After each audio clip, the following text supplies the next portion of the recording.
uma grata satisfação estar aqui com a doutora Priscila Maria Santana, secretária da Fazenda do Estado do Rio Grande do Sul, e em breve já faço agora a apresentação do currículo da nossa secretária. Aqui em saúde, agradeço imensamente para participar desse programa. Muitos procuradores municipais estavam muito atentos a esse tema. Nós também convidamos outros secretários de Fazenda para que comentassem, procuradores também, nós temos procuradores que irão falar, mas a sua experiência muito nos honra. E para o nosso Centro de Estudos Fiscais, que é um centro de pesquisa, um think tank de questões em auxílio ao Estado, ao setor produtivo, mas essencialmente na busca de soluções que nós precisamos para o nosso Estado, de forma pro bono, gratuita, é uma iniciativa de cunho científico, nos lisonjeia e também nos honra muito. E nós convidamos a secretária para falar nesse encontro da recente publicada Lei Complementar número 208/2024, que regulamenta a securitização da dívida ativa, fruto do projeto de lei complementar PLP 459 de 2017, que foi convertido em lei e trata da securitização da dívida da União, dos estados, dos municípios e, portanto, é de interesse de todos aqueles que atuam nessa área, tanto os secretários da Fazenda, procuradores de estados, de municípios, da própria União, e para isso nós convidamos a secretária, que tem um extenso currículo, e aqui nós temos um currículo muito resumido. Ela é mestre pela Universidade Católica de Brasília, mestre em Direito Tributário, eu também sou professor de Direito Tributário, bacharel em Ciências Econômicas e História, ambos da Universidade de Brasília, e bacharel em Direito pelo Centro Universitário do Distrito Federal. É especialista em políticas públicas de gestão governamental, servidora pública com carreira vinculada ao Ministério do Planejamento e Orçamento e atualmente, como havia dito, secretária da Fazenda do Estado do Rio Grande do Sul, é primeira mulher a ocupar esse cargo e está com enormes desafios e tem uma agenda muito propositiva e ativa para o nosso Estado. Então nós queremos saudá-la e saudar todo o esforço do governo do Estado, todo o esforço da Secretaria da Fazenda e, pessoalmente, por trazer tanta expertise a nós. E, inicialmente, nós queríamos saber a sua opinião sobre a questão da securitização. Parece que foi um projeto que, para muitos, apareceu com uma aprovação talvez muito surpreendente, alguns foram tomados de surpresa por essa aprovação, alguns, inclusive, com uma reação até de surpresa, porque o tema teria sido já pautado pelo Supremo Tribunal Federal em caso semelhante anterior, em que foi declarada a inconstitucionalidade formal. Nesse caso não tem inconstitucionalidade formal, porque veio editado sob uma forma de lei complementar e não resolução do Senado ou lei ordinária. Então essa inconstitucionalidade formal teria sido afastada. E tem algumas questões de mérito, depois que se menciona se é uma operação de crédito vedada pela Constituição ou não, mas a própria lei tenta corrigir essas observações. Havia também uma discussão sobre a competência das carreiras de auditores, de procuradores, também a lei resolve em certa medida isso. Mas antes de adentrar nessas questões, que são até muito jurídicas, nós vamos convidar alguns colegas procuradores para analisar essas questões. Eu gostaria de saber se realmente foi uma surpresa para o setor público a edição dessa norma, até que ponto ela pega de surpresa o gestor. Alguns dizem que foram tomados de surpresa, outros dizem que ela já estava há mais de 10 anos sendo negociada e que, portanto, ela só tramitou, digamos, sem muito estardalhaço, mas ela era de conhecimento do setor público. Na sua opinião, secretária, como avalias esse tema? Antes de mais nada, queria agradecer o convite, é um prazer estar aqui contribuindo com o Centro de Estudos Fiscais. Eu acho que esse tipo de debate, sobretudo para o Rio Grande do Sul, ele é determinante. O Rio Grande do Sul tem grandes desafios do ponto de vista fiscal, então conhecer as ferramentas pelas quais a gente pode enfrentar esses desafios, as alternativas, eu acho que é uma condição sine qua non para a gente, ao final desse processo que o Estado vem desde 2019 enfrentando, que a gente chama de processo de consolidação fiscal, a securitização é mais uma ferramenta que se insere nesse contexto. Não só para o Rio Grande do Sul, mas em geral para os estados. Eu sou daquelas que se alinha na posição de que não foi surpreendida pela Helena. Até porque, antes mesmo de estar secretária, sou do governo federal e já acompanhava esse assunto.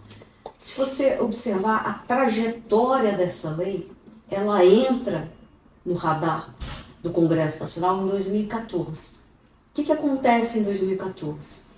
É o auge, lembra? 2013 tem fortemente os grandes movimentos da população nas ruas, que se insurge em relação a... Tudo começa com uma cobrança de uma tarifa de São Paulo de transporte coletivo, isso repercute pelo país inteiro, e no resumo desse imenso imbróglio, você tem o que a gente chama de crise dos estados, a crise de endividamento dos estados. Dando um passinho ainda mais para trás, quando é que ela surge mais ou menos? Ela surge a partir da grande crise financeira de 2008. Uma das maneiras utilizadas pelo governo para mitigar essa crise no Brasil foi através do instrumento de renúncias fiscais. Então você vai lembrar, havia a linha, redução de IPI para a linha automotiva, IPI para a linha branca, ICMS para a linha marrom. Isso tudo corrói a base de arrecadação dos estados. Quando chega em 2014, os estados estavam generalizadamente quebrados. Não era só o Rio Grande do Sul, eram pelo menos 17 estados em fortes condições graves de financiamento. É nesse contexto que surge a lei, então patrocinada pelo senador Serra, de São Paulo, que é para ver, a gente precisa buscar outras fontes de alternativas de financiamento para os estados. Dado que tributação, a população brasileira já tem um limite, uma grande aversão a mais aumento de tributos, você não tem a operação de crédito e financiamento via União como uma alternativa viável, porque a União também já estava muito endividada, ficou colapsada no mesmo contexto, então não tinha como mais dar suporte aos seus estados, então você buscou soluções. Uma das soluções encontradas foi a securitização de dívida. Até porque, quando você olha em 2010, 2011, você já via alguns estados e municípios fazendo ensaios sobre isso. Então você vê uma operação de Nova Iguaçu, no Rio, você vê uma operação em Belo Horizonte, você vê uma operação no Maranhão, e todas elas, de alguma maneira, elas acabaram sendo judicializadas a partir de 2013, justamente por conta de uns elementos mais determinantes, que essa lei agora, que é a Lei Complementar 218, ela traz um clareamento, que é justamente se caracterizar ou não como uma operação de crédito vedada pela Lei de Responsabilidade Fiscal. Essa lei, e esse foi o grande debate que se teve desde de 2017, quando a lei é levada ao Senado, clarear isso. Porque isso é um ponto determinante para prosperar ou não o mercado. Então, esse é o grande contexto. Então, como eu vim acompanhando, eu já sabia que em algum momento isso iria ser resolvido. E eu acho que nesses últimos... Eu quero crer que a partir de meados do ano passado, você já consegue identificar um ator muito forte trabalhando pela aprovação dessa lei. Foi o Estado de São Paulo.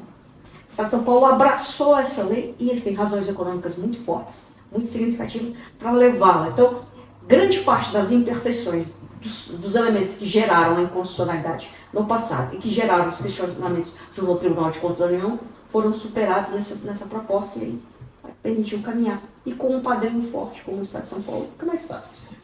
Perfeito. E, na sua opinião, tem uma discussão que é sobre o mérito, se seria uma operação de crédito ou não. E na análise da lei, a própria menciona que elas seriam operações de crédito vinculado ao capital, mas não ao custeio. E, portanto, essas operações que são vinculadas ao custeio seriam vedadas e outras que seriam operações de crédito vinculadas ao capital, ao investimento, seriam permitidas. Eu não sei se essa é uma distinção que está correta e como avalia-se. Assim, uma das grandes preocupações, aí olhando pela ótica das finanças públicas, exclusivamente do ponto de vista de Estado, uma das grandes preocupações que a gente tem é que a gente tenta evitar o que a gente chama de transferência intergeracional de rendas. Então, assim, um fluxo administrativo de de refis, ele nada mais é do que ele não precisa estar sequer inscrito em dívida ativa, ou seja, não precisa sequer estar judicializado, mas ele está num fluxo administrativo, ele é um fluxo de receita futura bem razoável. Qual era o grande medo? Que você pegasse esse fluxo de receita que iria impactar várias gerações pela frente, trouxesse a uma taxa de deságio muito alta para valor presente, para o dia de hoje, e que isso não virasse investimento. Que isso virasse o quê? Mais despesa, mais custeio. Então, é como se eu estivesse pegando riqueza daquele estado, daquele município, de uma geração futura, trazendo para cá em troca de gasto. Então, na hora que a lei endereça, aí a gente está discutindo basicamente como aplicar o recurso que veio lá do futuro. Ah, não, eu só deixo aplicar em duas condicionantes: déficit previdenciário e investimento. É a mesma coisa do artigo 40, é a mesma coisa de você fazer uma privatização. Então, a compreensão dada é: estamos diante do quê? De uma receita de capital futura, e receitas de capital só devem ser gastos, premissa básica de finanças públicas, em despesa de capital. E qual é a despesa de capital? Investimento. Por quê? Porque investimento vai gerar riqueza e vai lá na frente se transformar por um efeito multiplicador em nova riqueza para aquela população, para aquela geração que está vindo. Então, lá na frente, depois que o investimento amadurecer, ele vai dar retorno, vai virar riqueza. Então, toda vergonha também para o futuro. Então, essa é a lógica econômica que foi um dos grandes desafios enfrentados pelo Congresso e que ele afastou na hora que ele vinculou com o artigo 44 da LE. A questão propriamente dita de conceitual entre a operação de crédito é mais do ponto de vista, como é que eu vou te dizer, das obrigações. O que é operação de crédito? É um empréstimo. Então, eu pego um dinheiro hoje como obrigação de pagar lá na frente. Então, quando eu olho pela ótica fiscal, eu estou assumindo o quê? Uma dívida. Então, eu estou aumentando o meu indicador de dívida. Isso é o grosso de operação de crédito. É diferente do que ele está propondo. O que ele está propondo é uma cessão de direito. Eu tenho um direito, é como se eu tivesse um imóvel. Vou dar um exemplo. O estado do Rio Grande do Sul é dono de um prédio ali que está alugado para o Banrisul. O prédio pertence ao patrimônio do povo gaúcho. O Banrisul vira e mexe, me faz oferta de comprar aquele prédio. E aí, qual é? Minha conta é muito simples. Eu pego, olha, os próximos 20 anos, eu falei, eu sei que você não vai sair daqui, meu fluxo de aluguel dos próximos 20 anos é chutando 1 milhão. Ah, você quer que eu venda esse, mas você quer me pagar só 500 mil? Não quero. Porque eu vou ganhar muito mais no tempo. A cessão de direito é basicamente isso, é você pegar um direito, um fluxo de renda, portanto, a gente está discutindo riqueza, e traz para um valor presente em troca de um preço, em troca de um desconto, de um deságio. Percebe que nesse fluxo eu não estou criando dívida? Em vez de eu pegar o meu fluxo de recebíveis de crédito tributário, e estivesse olhando no imóvel, na hora que eu vendo esse imóvel, eu estou criando dívida? Não, eu estou posso até ficar menos rica no tempo, mas dívida eu não estou saindo dessa relação endividada. Então, não é uma operação de crédito. Então, esse é o pulo do gato que essa lei traz. Ela caracteriza a cessão definitiva.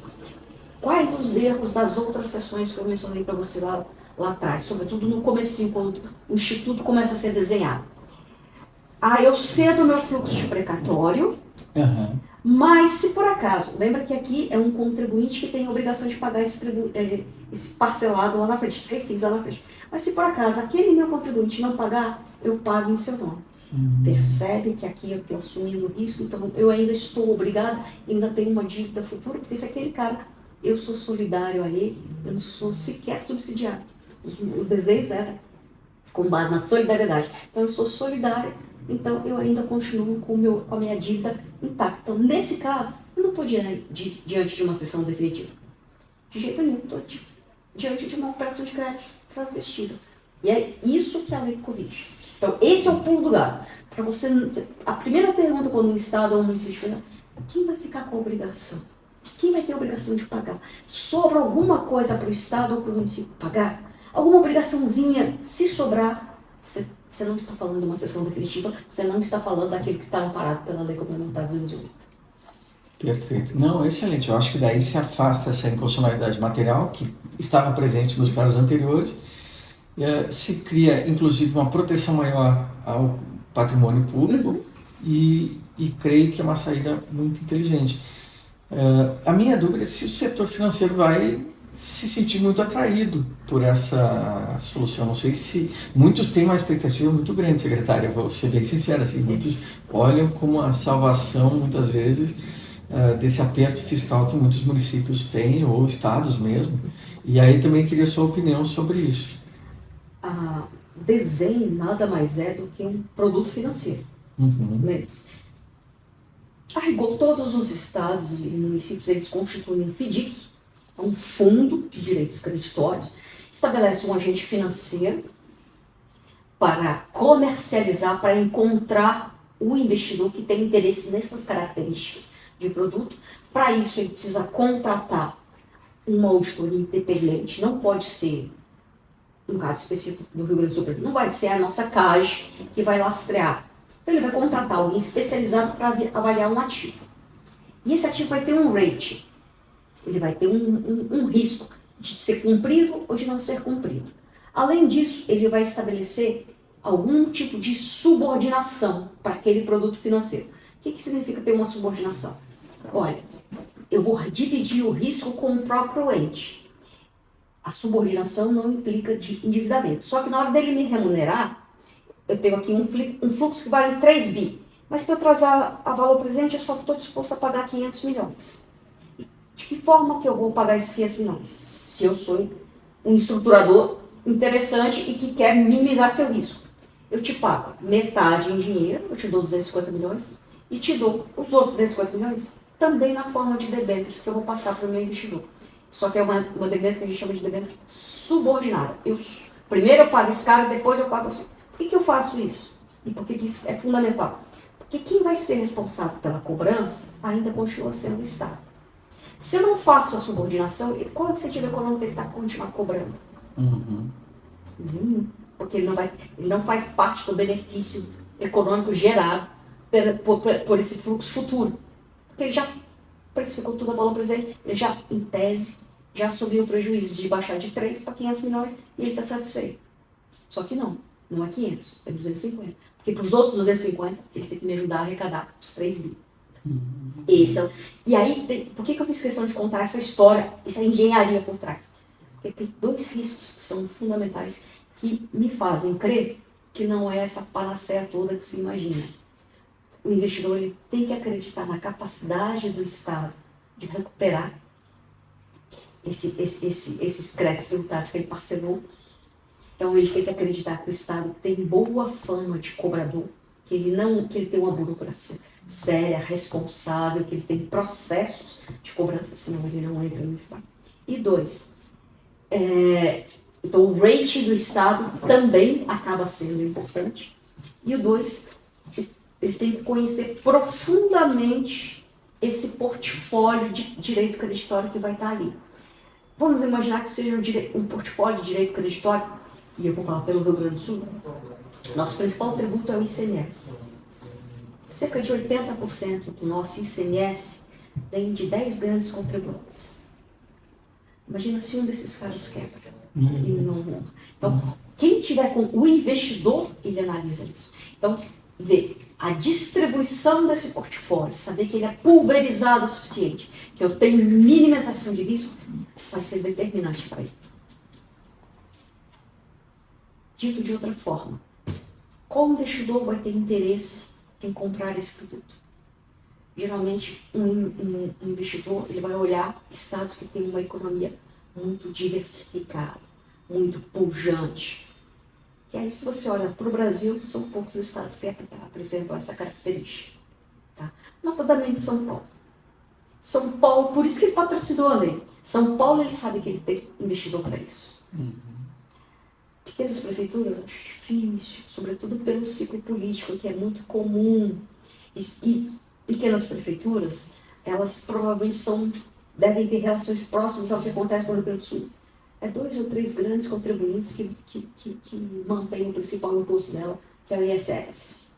Então, fica muito dependente. Um investidor, ele olha essas coisas. Então, assim, eu não creio que vai ser essa panaceia toda.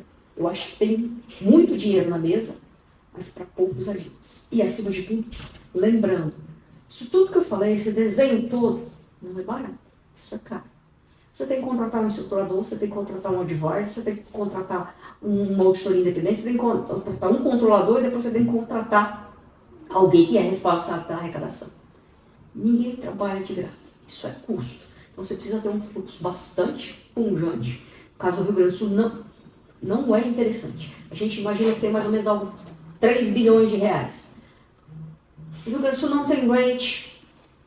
Então, o meu investidor, quando olhava, esse está em recuperação, sabe-se lá qual o esforço que ele vai ter para me honrar com esse compromisso, então ele não tem rate. O Rio Grande do Sul não tem uma economia muito diversificada, ela é muito centrada no agro, por exemplo. Então, poxa, agro é um setor que tem muita flutuação, vira e mexe o Estado, ou está com enchente ou está com seco. Então, daqui a pouco quebra. Como é que esse cara vai agir por esse compromisso futuro? Então, ele não compra no Rio Grande do Sul. Então, hoje, para eu vender os meus 3 bi, provavelmente eles vão me pedir um deságio superior a 80%. Olha só. E aí não é economicamente viável para mim. Não é. Eu estou vendendo um futuro por um preço muito baixo. Tem que achar um equilíbrio.